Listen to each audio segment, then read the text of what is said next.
ligações de hidrogênio são essenciais para manter essa estrutura. Então, se a gente olhar, mexer nela um pouco, ela parece um tubo, não parece?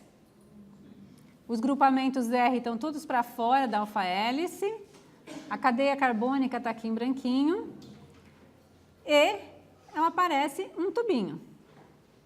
As cadeias laterais ficam expostas porque elas estão tentando evitar um impedimento estérico entre uma e outra. O que é um impedimento estérico? É a repulsão eletrostática entre nuvens eletrônicas de dois grupos em moléculas diferentes ou na mesma molécula. Acontece que na vida real, o interior dessa estrutura não é vazio, porque a gente está olhando um tipo de representação, que é um tipo de representação que não leva em conta o espaço que os átomos ocupam no espaço, né? Então, se a gente olhar isso utilizando um modelo que completa os raios atômicos, o que a gente tem é isso. Então, não é um tubo vazio, é uma estrutura, é uma conformação espacial, mas que não é um espaço vazio, tá? Então, agora a gente volta e dá uma olhada em todas as alfa-hélices que estão presentes na proteína inteira. Então, tem várias alfa-hélices presentes na proteína. A nomenclatura das alfa-hélices aqui tem a ver com domínios da proteína, que acho que é menos importante. Então, tem domínios aqui que foram chamados 2, 3, 4, 5, 6, porque eles são domínios que pertencem a uma parte catalítica, e tem outras hélices que pertencem a uma parte transmembrana. Então, é por isso que eles são chamados de CH e de TH. Mas, então, lembra que eu falei para vocês que o que determina se uma sequência de aminoácidos vai assumir conformação de alfa-hélice ou outro tipo de conformação são as interações entre os grupos R dos aminoácidos constituintes? Então, se isso é verdade, vocês acham que tem aminoácidos que favorecem alfa-hélices e aminoácidos que desfavorecem alfa-hélices? É provável que sim, né, gente? Então, vamos, por exemplo, procurar alanina na sequência primária dessa proteína. Vai ser um pouquinho difícil da gente ver, mas as alaninas estão marcadas em amarelo, tá? E vocês estão notando que as alaninas estão sempre aparecendo no meio da coisinha dos aminoácidos marcados com azul? Vocês estão vendo como as alaninas estão concentradas em regiões de alfa-hélice? O que isso sugere para a gente? Se tem um monte de alaninas, se as alaninas que estão presentes nessa proteína tendem a se concentrar em regiões que assumem conformação de alfa-hélice, o que isso sugere para a gente? Nada? Eu acho que sugere que a alanina deve facilitar a formação de alfa-hélice, né, gente? Se a maioria das alaninas que a gente encontra numa proteína estão em regiões que são regiões que assumem a conformação de alfa-hélice, isso provavelmente significa que se você tem alanina, você tem uma tendência maior naquela região de formar alfa-hélice. Por outro lado, vamos olhar as prolinas. Então, a prolina está aqui marcado de laranjinha. Então, se vocês olharem a estrutura, vocês vão ver que prolinas não são muito frequentes em alfa-hélices. E quando elas estão em alfa-hélices, elas tendem a estar na ponta da hélice. Como, por exemplo, se a gente isolar uma hélice dessa proteína, que é a hélice TH9, e a gente olhar para a prolina, a gente vai ver que a prolina está na pontinha da hélice. E se vocês, em casa, abrirem as sequências primárias e olharem aonde as prolinas que estão presentes em alfa-hélice se encontram, vocês vão ver que, geralmente, elas estão na pontinha, elas estão no fim de estruturas em alfa-hélice, tá? Por que é isso? Porque vocês lembram que eu mostrei para vocês no slide do PowerPoint que a prolina é um aminoácido diferente do resto? Porque na prolina, a amina que está ligada ao carbono alfa, ela faz parte do ciclo? Ela está cíclica? Então, isso causa uma restrição de movimento do grupamento R. Então, toda vez que tem prolina numa sequência de aminoácidos, naquela região, a ligação peptídica é menos flexível, certo? Porque a ligação peptídica agora está limitada, o esqueleto carbônico agora está limitado por estar preso num ciclo. Então, o fato que a prolina tem uma cadeia lateral cíclica envolvendo o grupamento amina, há uma restrição dos movimentos possíveis da ligação peptídica envolvendo este aminoácido. Por esse motivo, a alfa-hélice sofre uma distorção e não se estende a partir deste aminoácido porque não pode mais se manter estável. Além disso, como a ligação peptídica da prolina envolve uma amida secundária, não há um átomo de hidrogênio disponível para que se forme uma ponte de hidrogênio com os aminoácidos adjacentes na hélice que estabilizaria a alfa-hélice. Bom, então essas são as alfa-hélices. E a gente viu que tem 3 tipos de estruturas secundárias aqui nessa proteína. Tem a alfa-hélice e tem as folhas beta preguiadas. Então, vamos dar uma olhadinha na folha beta preguiada. Então, para fazer isso, a gente vai isolar um domínio da proteína, que é entre os aminoácidos treonina 386 até a serina 535, que está estruturado exclusivamente em folhas beta. Então, vamos isolar um segmento menor. E a primeira coisa que chama a atenção é como essas cadeias, essa estrutura é formada por cadeias polipeptídicas paralelas. Então, vamos dar uma olhada isso com a estrutura atômica. É isso que a gente tem. E para facilitar a gente olhar isso, vamos limpar aquela estrutura, aquela coisa branca que é a estrutura não regular. E vamos dar uma olhada no esqueleto carbônico aqui. Vamos limpar ainda mais e isolar só um segmento. Então, que vai da tirosina 394 até a triptofano 398. Então, aqui a gente tem o esqueleto carbônico e em amarelo os grupamentos R. Vamos colorir os carbonos alfa em verde. Então, imediatamente, um aspecto estrutural disso aqui chama a atenção, tá? Que é o fato que se a gente olha para os carbonos alfa, a gente percebe que os grupamentos R de cada aminoácido, eles estão alternados em relação ao carbono alfa, tá? Então, aqui tem um para esse lado, o outro para o outro lado, daí o outro para o outro lado, daí esse para esse lado. Vocês estão vendo como para cada aminoácido os grupamentos R estão espacialmente alternados um em relação ao outro? Tá? Tal distribuição de cadeias laterais ocorre porque os ângulos de torção apresentam regularidade. E isso faz com que o esqueleto carbônico ele fique ondulado ou preguiado. Daí o nome folha beta preguiada. Tá? E se vocês quiserem, vocês podem olhar isso numa figura que é mais fácil de ver. Então, olha aqui o carbono alfa, o esqueleto carbônico e as cadeias laterais. 1, 2, 3, 4 e assim por diante. Então, regiões de folha beta preguiada vão sempre assumir essa estrutura e vão ter sempre os grupamentos laterais alternando um em relação ao próximo aminoácido.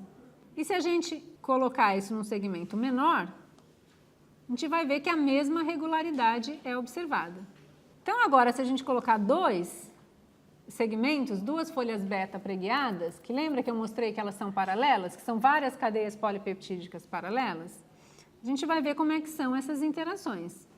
Então, para isso é mais fácil a gente desaparecer com as cadeias.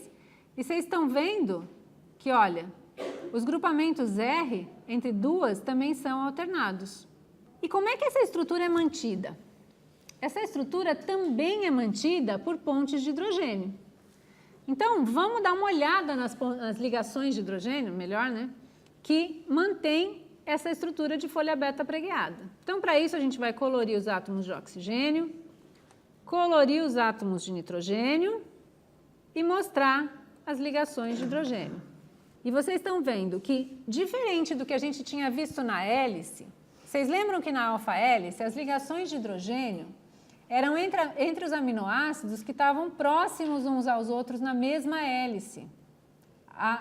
As interações eram na mesma hélice. Na folha beta preguiada, as ligações de hidrogênio são entre duas cadeias polipeptídicas paralelas. São entre aminoácidos que não necessariamente estão próximos um do outro na ligação, na estrutura primária da proteína. Se a gente olhar isso planarmente, é isso que a gente vê. Então, é quase como se fosse entre duas partes distintas da molécula. Porque na sequência linear, esses aminoácidos que estão fazendo essas interações, eles podem estar longe um do outro. Tá? Então, uma forma bastante comum de representar folha beta é através de setas, a direção da cadeia polipeptídica. E vocês estão vendo sempre que as diferentes cadeias têm sentidos antiparalelos? Então, a sequência linear está indo nesse sentido, a sequência da estrutura primária, a próxima folha beta está indo no outro sentido e assim em diante, tá?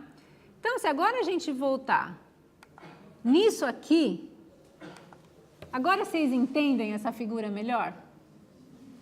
Vocês conseguem identificar uma alfa-hélice aí? Olha, muito aqui agora todo mundo já entendeu que essa proteína é uma sequência de aminoácidos, é um polipeptídeo, que tem uma alfa-hélice aqui, uma alfa-hélice aqui, uma alfa-hélice aqui, folhas beta preguiadas aqui, folhas beta preguiadas aqui, estão vendo? E em sentidos antiparalelos. E o que sobrou são as regiões não estruturadas que a gente vai olhar adiante. Então, agora a gente conseguiu desconstruir essa molécula do ponto de vista estrutural? Agora a gente tem uma noção do que é isso? E que tipo de interações que mantém isso? E por que essas interações se estabelecem? Você também observa, né, que a estrutura formada não é perfeitamente paralela, mas levemente torcida. Essa torção é devida às interações entre os resíduos dos aminoácidos. E as folhas beta são comumente encontradas com essa estrutura, formando uma bola com fitas antiparalelas, que é bastante estável, ou seja, isso é a estrutura energeticamente mais favorável, tá? Então, agora a gente vai olhar para o terceiro tipo de estrutura secundária, que a gente não estudou ainda, que são as estruturas não regulares. As estruturas não regulares, elas simplesmente não têm nenhuma conformação espacial claramente definida, né? Então, o que a gente sabe é que numa proteína globular, cerca de metade dos aminoácidos estão assumindo estruturas secundárias do tipo alfa-hélice e folha beta preguiada. A outra metade é composta de estruturas não regulares. Na verdade, a estrutura desses segmentos peptídicos não apresenta um padrão repetitivo, e é por isso que a gente chama de estrutura não regular. E nesse tipo de representação que a gente tem aqui, a estrutura não regular é mostrada como um fiozinho, tá? Então, vocês estão vendo? Esses fiozinhos aqui são regiões que não têm nenhuma estrutura repetitiva. A gente já estudou a estrutura primária, que é a sequência linear de aminoácidos, certo? A gente já estudou a estrutura secundária, que é dada pelo arranjo espacial de aminoácidos próximos entre si na sequência primária da proteína, e são arranjos em alfa-hélice, em folhas beta preguiadas e regiões de estrutura não regular. Agora, eu só queria discutir com vocês a estrutura terciária da proteína. A estrutura terciária da proteína é o resultado de todas essas interações, Tá? Então, ela resulta da interação entre as diferentes regiões de estrutura secundária definida ou não regular. E a estrutura terciária, no fim, ela descreve a conformação espacial da proteína inteira. Então, se a gente voltar lá para aquela proteína, a estrutura terciária dela é o que está representado nessa figura, tá? Que são as interações entre esses 3 tipos de estruturas secundárias. Então, a gente vai voltar lá para o software e ir lá para a estrutura terciária, que é formada, então, define, né, a estrutura terciária, formada pela disposição espacial das estruturas secundárias e das estruturas não regulares, constituindo a proteína toda. Que é isso aqui. Isso aqui é a estrutura terciária da toxina diftérica. Mas como é que isso aqui é mantido? A gente viu que as alfa-hélices, as folhas beta-preguiadas são mantidas basicamente por interações do tipo ligação de hidrogênio entre os aminoácidos, os grupos dos aminoácidos constituintes. Mas o que mantém essa estrutura? Por que as hélices se arranjam e por que todos os aminoácidos se arranjam dessa maneira? Basicamente, são 4 tipos de forças que mantêm essas interações, que mantêm essa estrutura entre as cadeias laterais dos aminoácidos. E elas podem ser do tipo pontes salinas, pontes de hidrogênio ou ligações de hidrogênio, interações hidrofóbicas e pontes de sulfeto. O que é uma ponte salina? Uma ponte salina é uma interação eletrostática, né? Então, quando que acontece uma interação eletrostática? Quando a gente tiver aminoácidos que têm carga oposta. Então, por exemplo, na toxina diftérica, vamos achar uma região onde tem um aminoácido que é carregado positivamente em pH 7, que é a arginina. E vamos achar um aminoácido que é carregado negativamente, que é a asparagina. Vocês notem que esses aminoácidos não estão próximos um ao outro na sequência linear. A arginina está na posição 173. A asparagina, o aspartato, desculpa, está na posição 211, tá?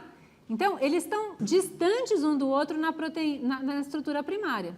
Então, se a gente olhar a localização da arginina aqui na estrutura primária,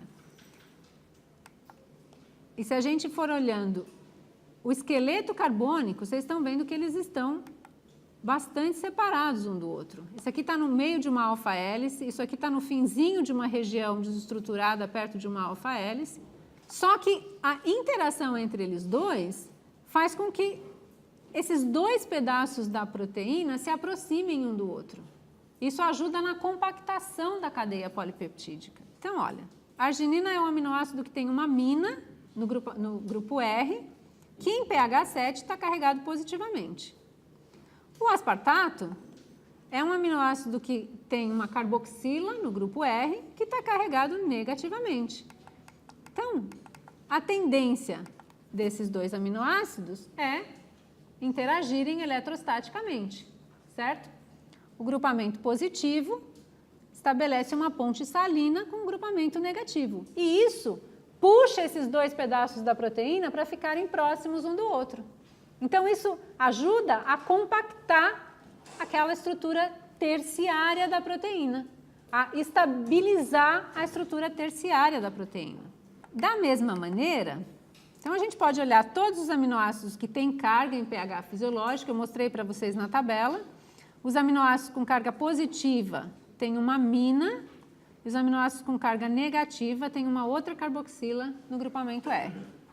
Da mesma maneira, além das pontes de hidrogênio que são estabelecidas para estabilizar a alfa-hélice, para estabilizar a folha beta-preguiada, outras pontes de hidrogênio podem ser, ligações de hidrogênio podem ser estabelecidas entre regiões distintas da proteína.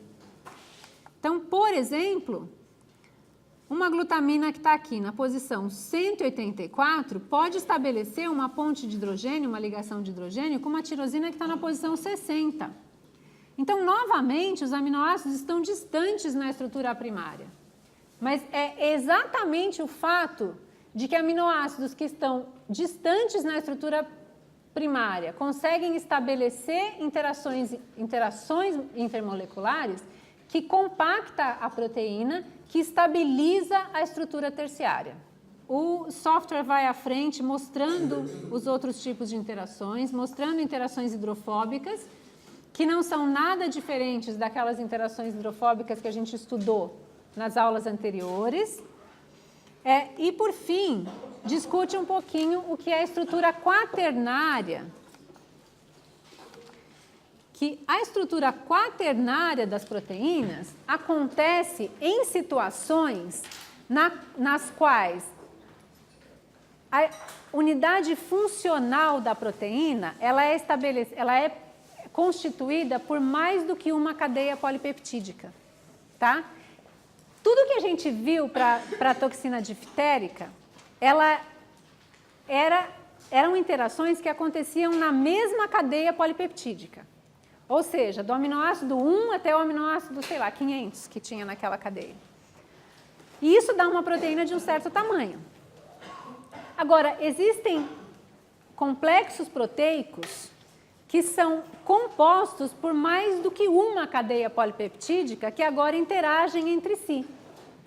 E a estrutura final, essas várias cadeias polipeptídicas interagindo, formam o que a gente chama de estrutura quaternária.